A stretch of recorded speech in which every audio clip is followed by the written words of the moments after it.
We have no language for the future. It sounds trite, but I've been trying to explain this for decades, and what I suggest is that when a new technology comes along for the first time, we don't usually have words to describe either the technology or what it can do. And this gives us a major problem inside business and inside our personal lives, because we can't think about what we might be able to do with it, because where there's no language, I would contend, there can be no complex thought. It's always been the case. If we go back to the middle of the 19th century, when new technology began to arrive quite quickly, we realised that the communities and societies of the time ran out of language pretty quickly. For example, when the projector was first invented, in the English language we had to call it a magic lantern.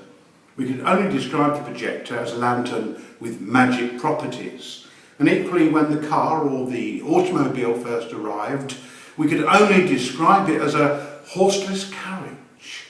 We could only describe it by the fact that it didn't have horses. The locomotive was an iron horse, the refrigerator was an ice box, and the aeroplane was a flying machine, radio was wireless, and so on and so on.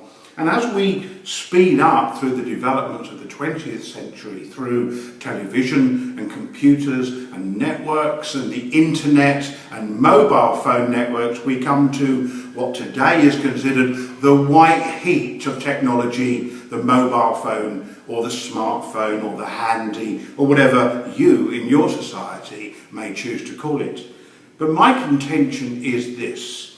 The phrase smartphone, which is the most ubiquitous phrase for the current handheld devices, is as useful to us in thinking where smartphones might go as the phrase horseless carriage was to the Victorians who were trying to imagine what the future of motorised transport might be.